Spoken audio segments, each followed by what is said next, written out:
Hello everyone, this is Sahil Utekar. I am your physics teacher and today we are going to cover the next part of gravitation chapter.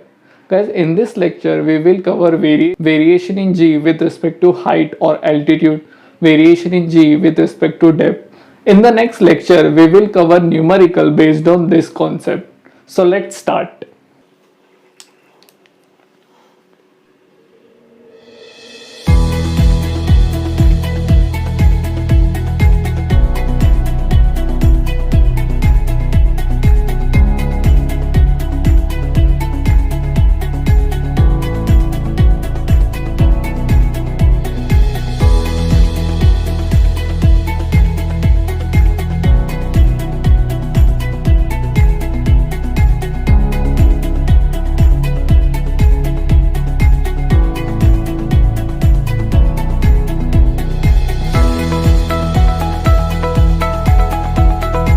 Our first topic is variation in g with respect to height or altitude.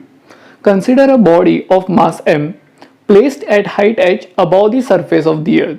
So हमने एक ये body consider की है जिसका मास है m और वो कितने हाइट पे है सरफेस ऑफ द अर्थ से at height h above the surface of the earth. ठीक है. Capital m represents mass of the earth and r represents radius of the earth.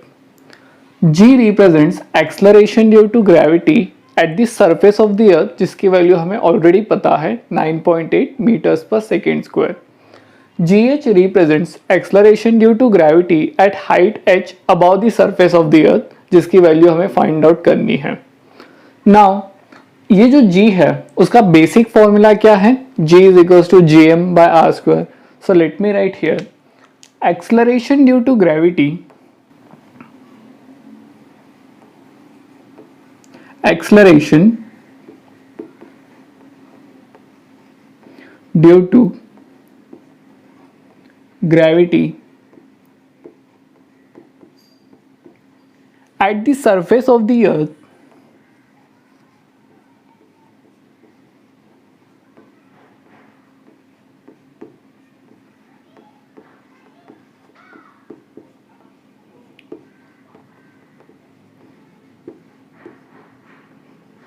is given by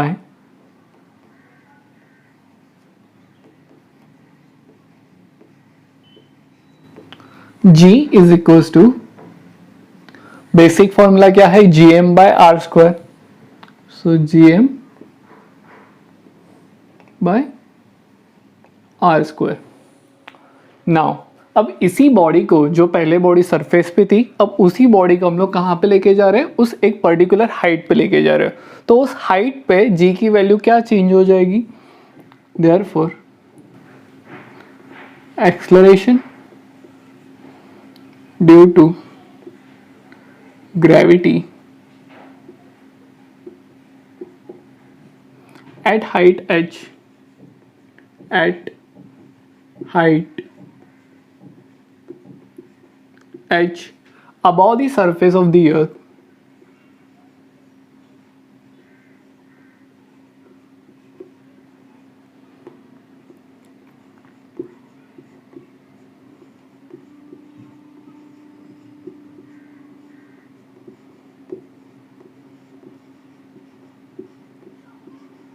is J is equals to. अब यहां पे observe करना numerator क्या है? gm. G क्या है? Universal gravitational constant. उसकी वैल्यू सरफेस पे और या फिर उस पर्टिकुलर हाइट पे भी क्या होगी? सेम रहेगी. And m represents mass of the earth which is also constant. So numerator as it is रहेगा gm अपॉन. अगर ये बॉडी मान लो सरफेस पे होती तो उस बॉडी का और सेंटर ऑफ द अर्थ के बीच का जो डिस्टेंस होता तो r होता, इसलिए डिनोमिनेटर में था आर स्क्वायर. बट अभी वही बॉडी क्या है? एक पर्टिकुलर हाइट पे है. तो अभी उस बॉडी का और उस ये जो अर्थ है उसका सेंटर के बीच का डिस्टेंस क्या हो जाएगा? r plus H. ये radius of the earth plus height. So r plus H. So हम लोग यहाँ पे लिखेंगे r plus H the whole square. ठीक है. Next so gm is equals to, अब ये डिनोमिनेटर से हम लोग r कॉमन ले लेते हैं, आर स्क्वायर को कॉमन ले लेते हैं। सो आर स्क्वायर बचा क्या, आर स्क्वायर से हमने डिवाइड किया है, so 1 plus h by R the whole square. अब यहाँ पे ऑब्जर्व करना, ये gm बाय आर स्क्वायर ये एक्चुअली क्या रिप्रेजेंट कर रहा है, acceleration due to gravity g। So इसको इक्वेशन 1 बोल देते हैं। From equation 1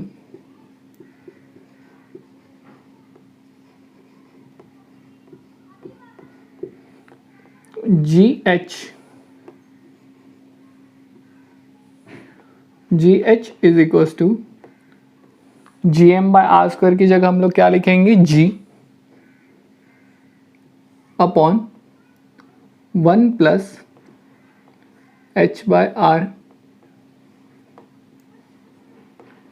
the whole square. सो ये हमें फर्स्ट बेसिक फॉर्मूला मिल गया acceleration due to gravity at height h about the surface of the earth के लिए। gh is equal to g upon 1 plus h by R the whole square. ठीक है, अब इसी फॉर्मूला को थोड़ा मॉडिफाई कर देते हैं। ये डिनोमिनेटर में जो 1 plus h by R the whole square है उसको न्यूमरेटर में लेके जाते हैं। Therefore, gh is equals to g 1 plus h by r 1 plus h by r। अब ये ऊपर चला जाएगा तो पावर नेगेटिव हो जाएगा, सो -2। अब इस 1 plus H by R the whole raise to -2 को जब आप बायनोमियल एक्सपेंशन फॉर्मूला से एक्सपांड करोगे तो आपको एक बहुत बड़ी सीरीज मिलेगी। बट हम लोग यहाँ पे एक स्पेशल कंडीशन कंसिडर करने जा रहे हैं, if h is very very less than r, मतलब जिस हाइट पे वो ऑब्जेक्ट रखा हुआ है, वो बॉडी रखी हुई है, वो हाइट अगर रेडियस ऑफ द अर्थ के कंपैरिजन में बहुत नेग्लिजिबल होगी तो उस केस में क्या होगा वो हमें देखना है।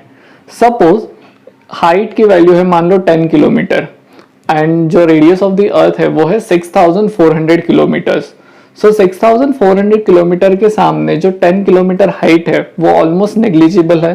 सो उस केस में फॉर्मूला में क्या चेंज होगा, therefore gh is equals to g bracket में, यहाँ पे हम लोग को कंडीशन लिख लेते हैं, if h is negligible as compared to radius of the earth, then gh is equals to g 1 minus 2h by r। ये फॉर्मूला बन जाएगा, gh is equals to g 1 minus 2h by r। अब actually series बहुत बड़ी है but हम लोग उस सीरीज में से सिर्फ पहले दो टर्म्स को कंसीडर करेंगे, बिकॉज जैसे जैसे आगे के टर्म्स आते जाएंगे ना ये 2h बाय आर की वैल्यू और कम होती जाएगी। देखो ऑलरेडी h बाय आर इसकी वैल्यू छोटी है because h is very very less than R. जब आप इसको और पावर से ये कंसिडर करोगे तो उसकी वैल्यू और कम होती जाएगी। सो हम सिर्फ पहले दो सिग्निफिकेंट टर्म्स ही कंसिडर करने जा रहे हैं। सो हमें फॉर्मूला क्या मिलेगा, gh is equals to g 1 minus 2h by R, ये हमारा फाइनल फॉर्मूला है। सो ये दोनों फॉर्मूले बहुत इंपॉर्टेंट है। क्लियर हुआ? नेक्स्ट, अब इन दो फॉर्मूला से हमें कुछ इंपॉर्टेंट कंक्लूजन्स डिराइव करने हैं। देखो जो फर्स्ट फॉर्मूला है ना gh is equal to g 1 minus 2h by R, that is valid only if h is very very less than r। देखो ये मैंने दो बार बोला है बिकॉज ये कंडीशन याद रखना बहुत इंपॉर्टेंट है। नॉर्मली स्टूडेंट मिस्टेक कर देते हैं कि वो ये फॉर्मूला कहीं पे भी यूज कर लेते हैं, बट ऐसा नहीं है। अगर क्वेश्चन में मेंशन किया है कि हाइट जो है वो नेग्लिजिबल है as compare to radius of the earth, so in that case only you can use this formula, otherwise you have to use this basic formula. ठीक है, नेक्स्ट, अब इस फॉर्मूला को ऑब्जर्व करना, gh is equal to g 1 minus 2h by R. So g से हम लोग कुछ ना कुछ क्या कर रहे हैं, डिक्रीज कर रहे हैं, कम कर रहे हैं। मतलब एक्सेलरेशन ड्यू टू ग्रेविटी की जो वैल्यू है, जो आप जैसे ही आप सरफेस ऑफ द अर्थ से ऊपर चले जाओगे वैसे वैसे उसकी वैल्यू क्या होगी जाएगी, डिक्रीज होती जाएगी। ये फर्स्ट हमारा कंक्लूजन है। सो As we go above the surface of the earth,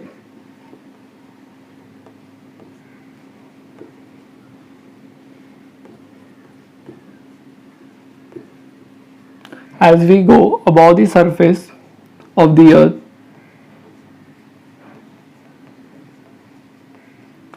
value of G decreases. G की वैल्यू कम होने लगती है.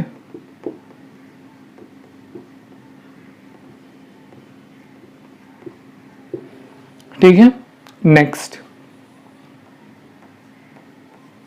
अगर मान लो आप सरफेस ऑफ द अर्थ से ऊपर चले जा रहे हो, अब इनफाइनाइट हाइट पे from the surface of the earth, infinite height पे जी की वैल्यू क्या हो जाएगी?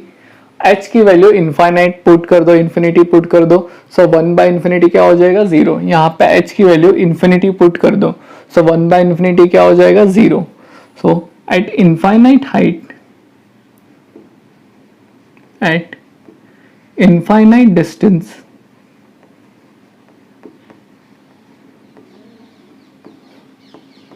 from the surface of the earth,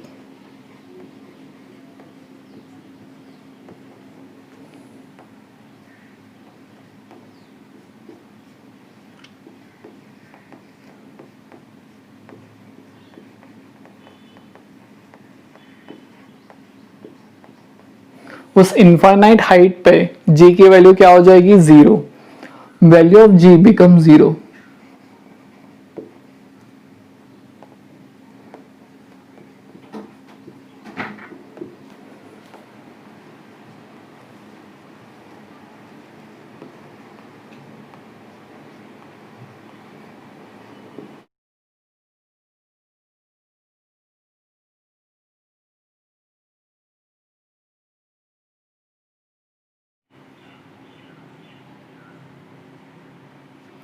if h is very less than r, तो आगे यहाँ पे 2-3 मैं फॉर्मूला डिराइव करने वाला हूँ, वो सिर्फ और सिर्फ कब वैलिड है? जब ये कंडीशन क्वेश्चन में मेंशन किया होगा तो ही. ठीक है. अब इस फॉर्मूला को यहाँ पे लिखते हैं, GH is equal to G 1 minus 2H by R.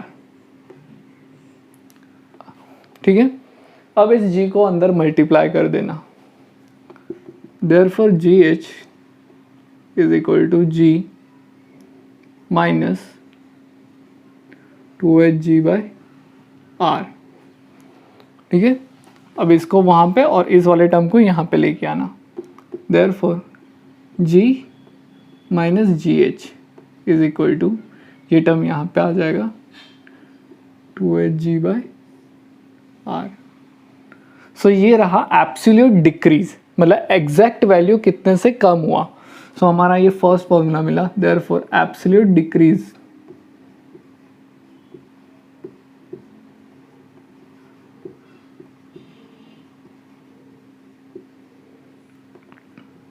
Delta G is equals to 2HG by R.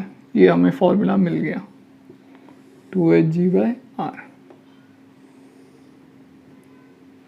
अगर इसी एब्सोल्यूट डिक्रीज की जगह अगर आपको क्वेश्चन में पूछा गया कैलकुलेट फ्रैक्शनल डिक्रीज, मीन्स जो एक्सेलरेशन ड्यू टू ग्रेविटी की वैल्यू चेंज हो रही है वो with respect to its original value कितने अमाउंट से चेंज हुई, अगर वो पूछा, फ्रैक्शन मीन्स रेशियो, तो ये जो वैल्यू हमें मिली है डेल्टा जी जो एब्सोल्यूट डिक्रीज है, उससे हमें उसको हमें किससे डिवाइड करना पड़ेगा? ओरिजिनल वैल्यू जी से.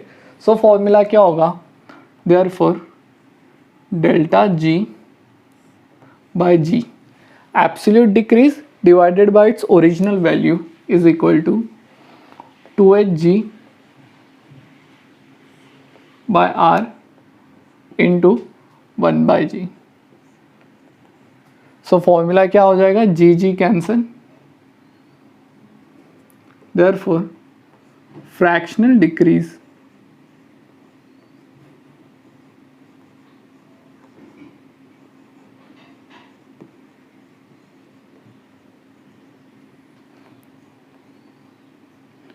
Delta G upon G is equals to 2h/r, ये फॉर्मूला आ जाएगा।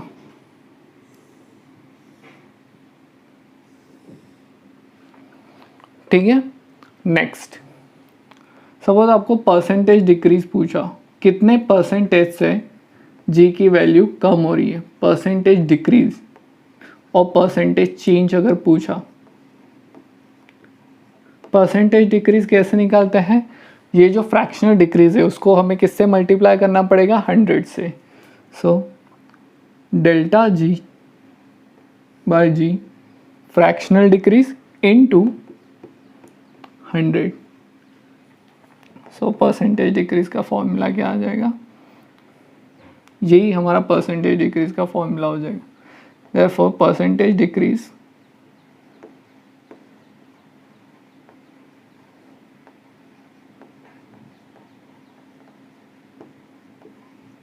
is equals to 2h/r into 100।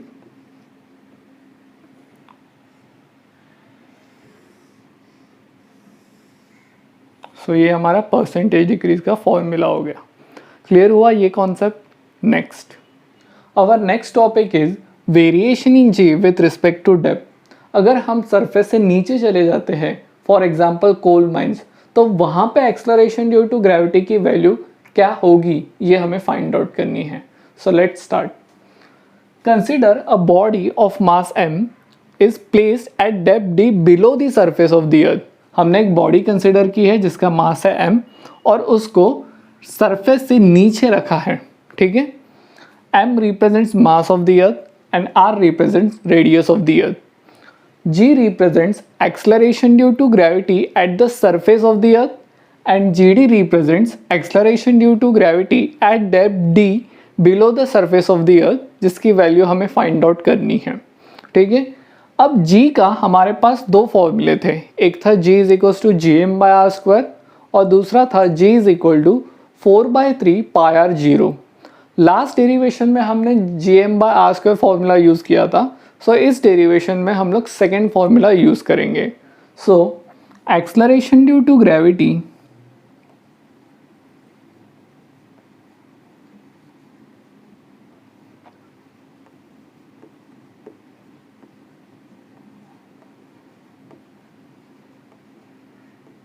Eight the surface of the earth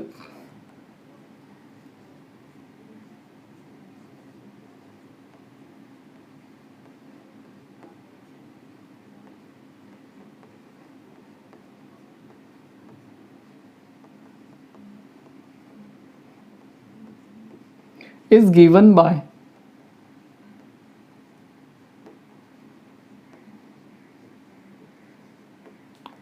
g is equal to, formula क्या था, 4/3 πr0। सो 4/3 πr0। ठीक है। अब इसी बॉडी को, जो बॉडी पहले सरफेस पे थी, अब उसी बॉडी को हम लोग डेप्थ d बिलो हम लोग लेके जा रहे हैं। ठीक है। तो वहां पे एक्सलरेशन ड्यू टू ग्रेविटी की वैल्यू क्या होगी, acceleration due to gravity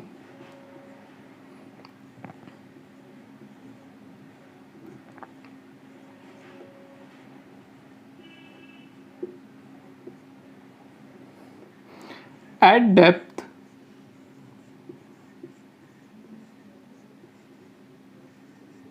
d below the surface of the earth।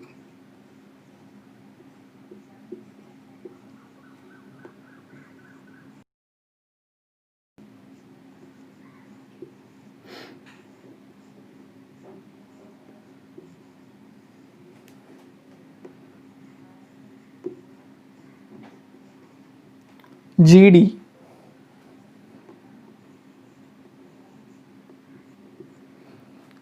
अब 4/3 π0 ये सब क्या होगा, कांस्टेंट रहेगा। सो 4/3 π0। जब बॉडी सरफेस ऑफ द अर्थ पे थी तो उस बॉडी का और centre of the earth, centre O, उनके बीच का डिस्टेंस क्या था, r, radius of the earth.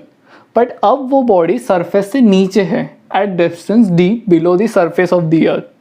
So ये बॉडी यहाँ पे है और अब इस बॉडी का जो सेंटर है वो यहाँ पे है और अर्थ का सेंटर ओ यहाँ पे है. इनके बीच का डिस्टेंस क्या हो जाएगा? r, total distance r minus depth. So क्या हो जाएगा? r माइनस d हो जाएगा. सो हम लोग यहाँ पे लिखेंगे r माइनस d. इसको इक्वेशन 1 बोल देते हैं, इसको इक्वेशन 2. अब दोनों इक्वेशन को डिवाइड करते हैं. Therefore GD upon G is equals to, अब ये 4/3 पाई ये सब कांस्टेंट चले जाएंगे, बचेगा क्या? R minus D upon R. ठीक है, अब इसको स्प्लिट कर देना. Therefore GD by G is equal to R by R minus D by R. ठीक है, therefore GD is equals to G 1 minus D by R. So ये हमारा, so this is our formula. GD is equals to G 1 minus D by R. ये formula हम लोग numerical solve करने के लिए यूज़ करेंगे. सो क्लियर हुआ ये derivation. Next, now we have to draw some important conclusion from this formula. Observe here, GD is equal to G minus D by R है. सो GD की वैल्यू G से क्या होगी? कम होगी, छोटी होगी. मतलब जैसे जैसे हम लोग सरफेस से नीचे चले आएंगे वैसे वैसे एक्सेलरेशन ड्यू टू ग्रेविटी की वैल्यू और डिक्रीज होगी. So this is our first conclusion. As we go below the surface of the earth,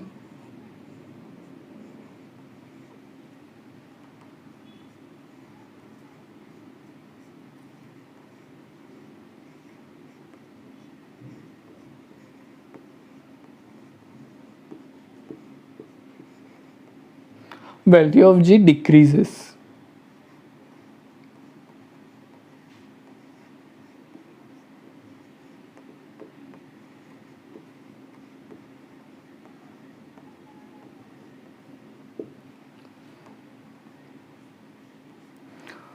और जितना हम लोग सरफेस से नीचे चले जाएंगे, यानी जितना इस D की वैल्यू इंक्रीज होगी उतनी ही एक्सेलरेशन ड्यू टू ग्रेविटी की वैल्यू डिक्रीज होगी. सो as D increases,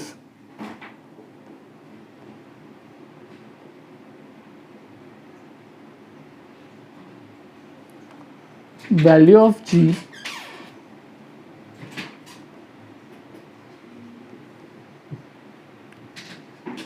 decreases. जितना हम लोग सरफेस से नीचे चले आएंगे उतनी ही एक्सेलरेशन ड्यू टू ग्रेविटी की वैल्यू डिक्रीज होगी. नेक्स्ट कंक्लूजन, आप मान लो सरफेस से नीचे चले जा रहे हो, ऐसे जाते जाते आप सेंटर ऑफ द अर्थ तक पहुंच गए. तो वहाँ पे क्या होगा? देखो, अगर मान लो ये अर्थ है, ठीक है, आप पहले सरफेस पे थे, आप सरफेस से नीचे चले जा रहे हो अब, और आप यहाँ पे आके रुक गए at the centre of the earth. तो आपने एक्चुअली डिस्टेंस कितना ट्रैवल किया? इक्वल टू, ये क्या है? Equal to radius of the earth. So यहाँ पे हम लोग क्या लिखेंगे? At D is equals to R. अगर हम लोग D की जगह यहाँ पे R पुट कर देंगे तो क्या चेंज होगा? Therefore GD is equal to G 1 minus R by R. Therefore GD is equal to 0. Means at the center of the earth value of G becomes 0. Therefore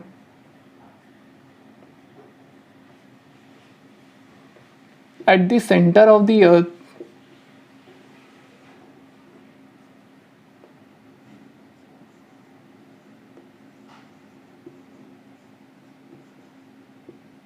value of g becomes 0.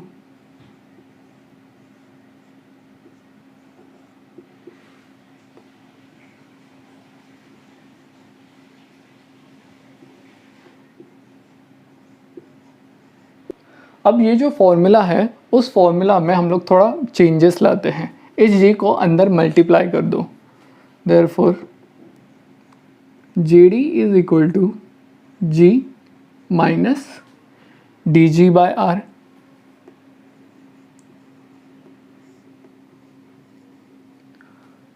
Next step क्या होगा? So G minus GD is equal to DG by R.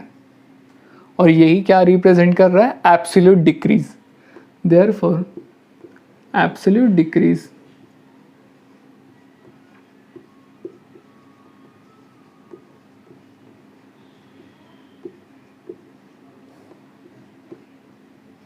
Delta G is equal to DG by R. So हमें और एक formula मिल गया. So DG by R. ठीक है. Next, अगर मान लो एब्सोल्यूट डिक्रीज की जगह अगर आपको फ्रैक्शनल डिक्रीज पूछा तो फॉर्मूला क्या होगा? Delta G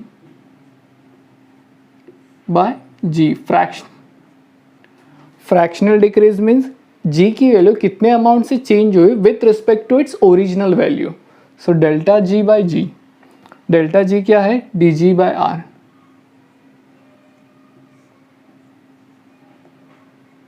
into 1 by G. अब ये G और ये क्या हो जाएगा? Cancel. Therefore delta G by G is equals to D by R. ठीक है. Therefore fractional decrease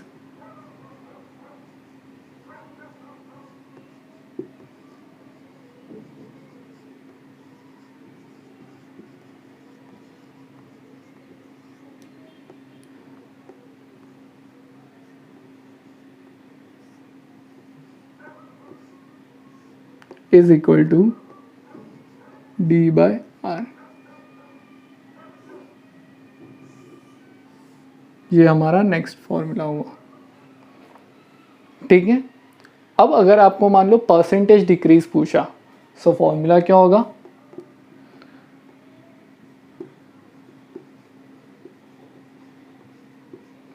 percentage decrease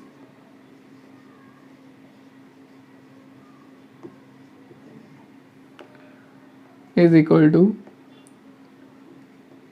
delta G by G means fractional decrease into 100.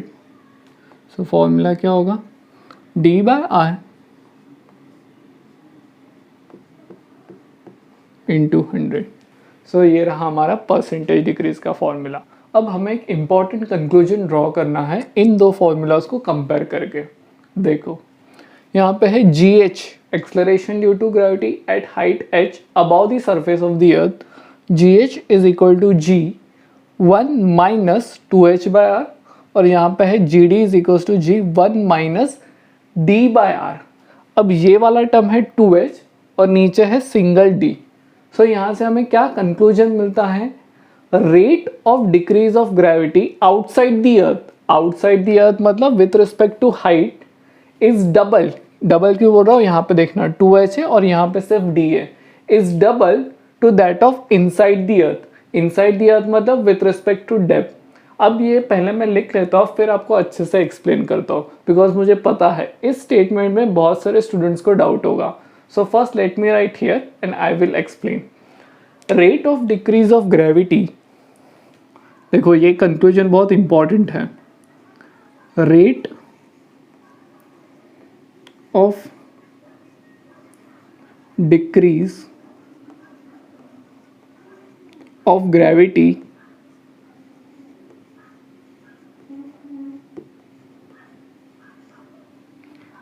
outside the earth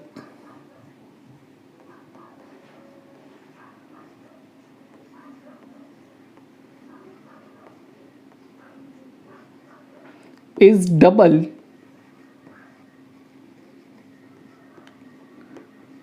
to that of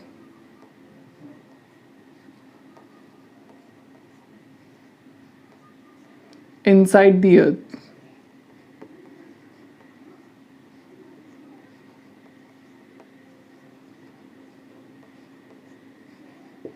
अब यहाँ पे देखना, अगर मान लो आप surface of the अर्थ पे हो और अगर आप सरफेस से कुछ डिस्टेंस x डिस्टेंस नीचे चले गए, सरफेस से आप x डिस्टेंस नीचे चले गए और उसके वजह से जो डिक्रीज इन ग्रेविटी है, जो परसेंटेज डिक्रीज इन ग्रेविटी है वो अज्यूम करना 2% है। सरफेस से नीचे जाने की वजह से जो चेंज इन ग्रेविटी हुआ वो है 2%। जब आप सेम डिस्टेंस से, देखो सेम डिस्टेंस बोल रहा हूँ, जब आप सेम डिस्टेंस से सरफेस के ऊपर चले जाओगे, सेम डिस्टेंस यानी x, तो जो परसेंटेज चेंज इन ग्रेविटी होगा ना, या फिर जो रेट ऑफ डिक्रीज होगा वो as compare to in depth means, अब यहाँ पे 2% है तो इसके डबल यानी 4% से डिक्रीज होगा।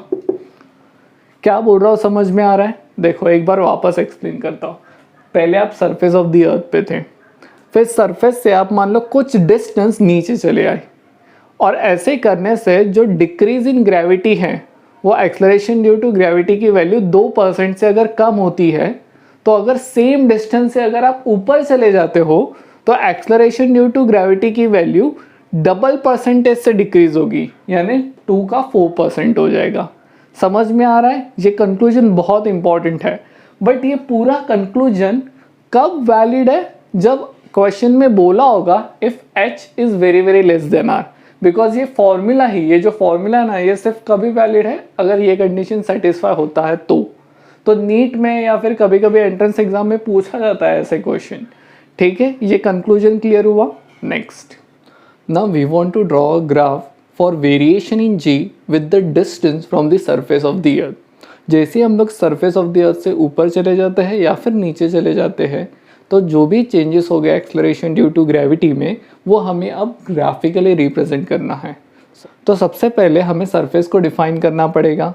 सो अज्यूम करना ये पॉइंट, ये जो पॉइंट है वो क्या रिप्रेजेंट कर रहा है? सरफेस। ठीक है, ये देखो वाई एक्सिस क्या रिप्रेजेंट कर रहा है? Acceleration due to gravity, value of acceleration due to gravity. और ये क्या, ये जो एक्स एक्सिस है वो क्या रिप्रेजेंट कर रहा है? Distance from the surface of the earth. तो सबसे पहले हम लोग सरफेस को डिफाइन कर लिया है। ये पॉइंट क्या रिप्रेजेंट कर रहा है? Surface of the earth.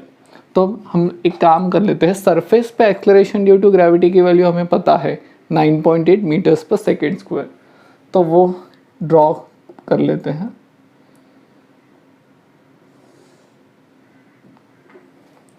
Surface पे कितनी है? 9.8 मीटर्स पर सेकेंड स्क्वायर।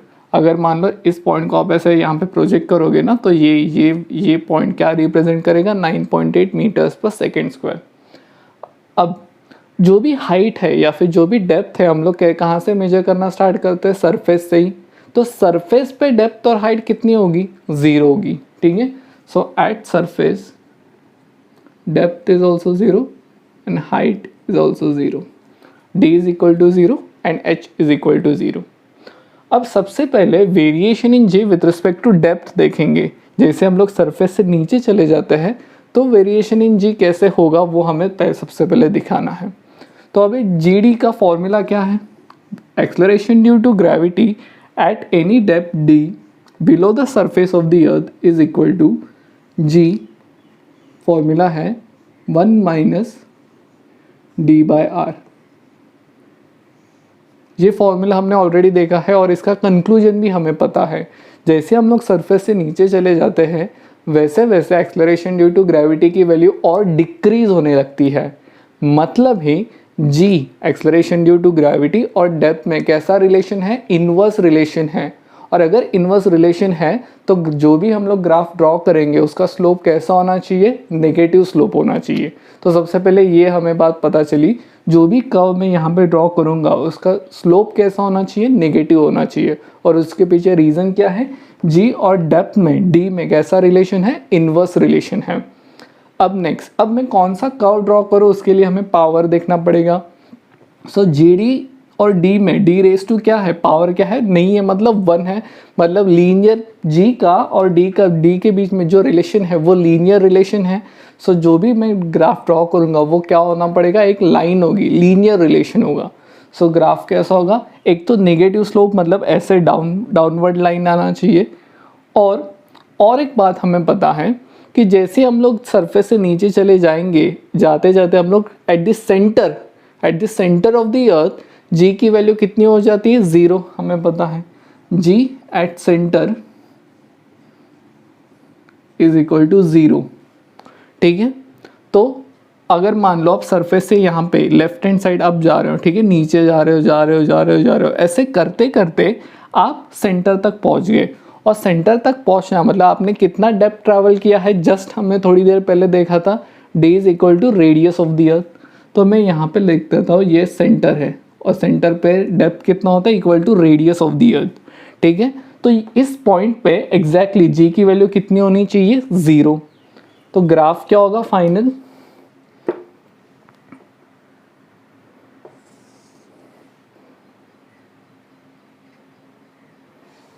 ये करेक्ट ग्राफ है।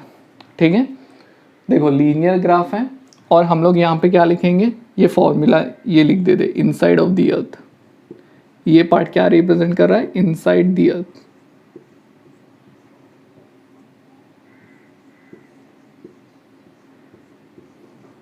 और इसका फॉर्मूला हमें पता है। ठीक है, ये क्लियर हुआ कि एग्जैक्टली यहाँ पे ओरिजिन पे 0 क्यों है, वो पूरा क्लियर हुआ। देखो एक बार क्विक रिवीजन कर लेते हैं।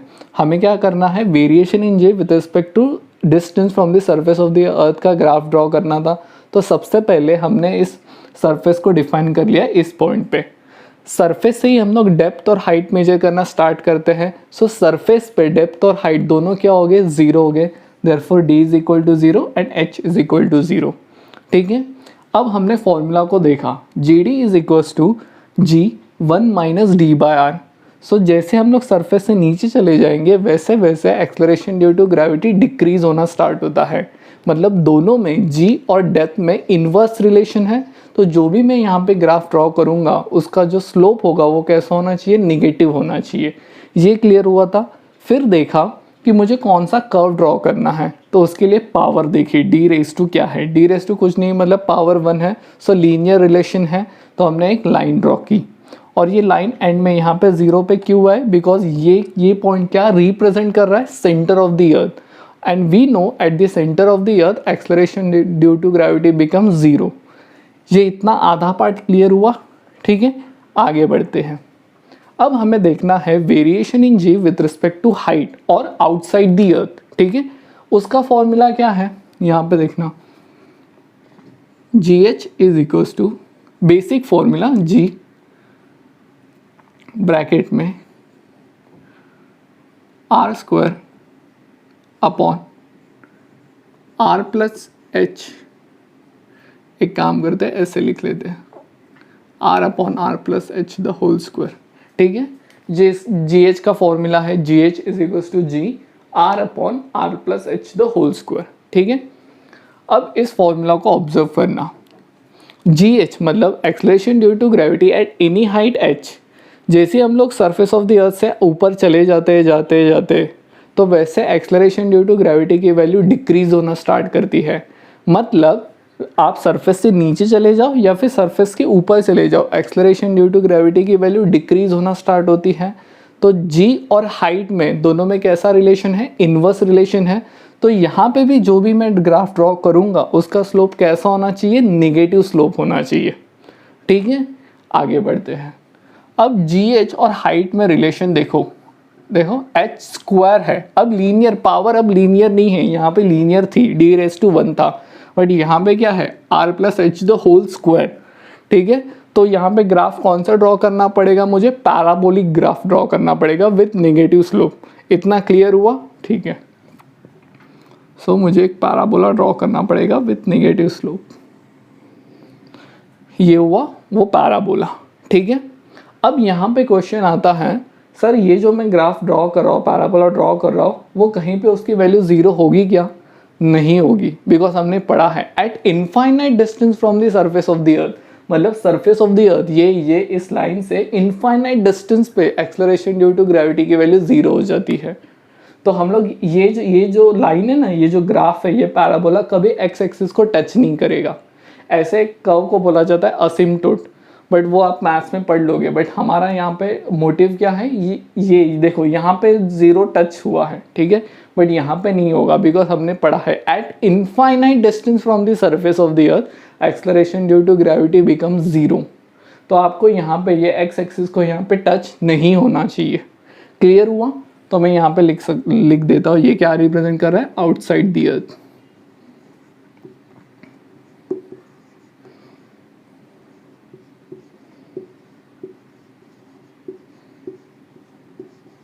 और ये पॉइंट क्या है, अगर आप यहाँ पे ड्रॉ ये करोगे ना, तो ये पॉइंट क्या रिप्रेजेंट करेगा, 9.8 मीटर्स पर सेकेंड स्क्वायर। सो हमारा ये ग्राफ बन के रेडी है। Variation in G with the distance from the surface of the earth, JEE NEET दोनों में पूछा गया क्वेश्चन है, ये ग्राफ पूछा जाता है, ठीक है। पूरा कॉन्सेप्ट क्लियर हुआ। ये ग्राफ ऐसे ही क्यों है, नीचे क्यों गया, निगेटिव स्लोप क्यों है, यहाँ पे निगेटिव स्लोप क्यों है, यहाँ पे जीरो पे टच क्यों हुआ। अगर ये सारे क्वेश्चन का अगर आप आंसर दे पाते हो, मतलब आपने इस ग्राफ को समझा। क्लियर हुआ? ये पूरा ग्राफिकल एनालिसिस क्लियर हुआ। अब यहाँ पे सुनो, इसके प्रीवियस लेक्चर में हमने एक्सलरेशन ड्यू टू ग्रेविटी के बेसिक पॉइंट, उसके मैथमेटिकल फॉर्मूले and its variation due to shape of the earth देख लिया था। इस लेक्चर में हमने दो अलग पैरामीटर्स देखे, variation in G with respect to height as well as depth. अब नेक्स्ट लेक्चर में हम लोग जो बहुत इंपॉर्टेंट डेरिवेशन है, variation in G with respect to latitude और एक्सिस ऑफ रोटेशन, वो हम लोग उसका डेरिवेशन देखेंगे और कुछ उसके बेसिक पॉइंट्स देख लेंगे, इंपॉर्टेंट थ्योरेटिकल पॉइंट्स हम लोग देखेंगे। और जो नेक्स्ट लेक्चर होगा उसमें variation in G with respect to height, depth और लैटिट्यूड, इन तीनों कॉन्सेप्ट के ऊपर जो भी जितने भी न्यूमेरिकल्स हो गए, कुछ इंपॉर्टेंट न्यूमेरिकल्स हम प्रीवियस ईयर सॉल्व करने वाले हैं, ठीक है। तो ये हमारा लेक्चर फ्लो होगा। कहीं पे भी किसी भी बच्चे को अगर कुछ डाउट होगा तो प्लीज़ कमेंट सेक्शन में मुझे बोल देना, मैं वहाँ पे आपको आंसर दे दूँगा। Thank you.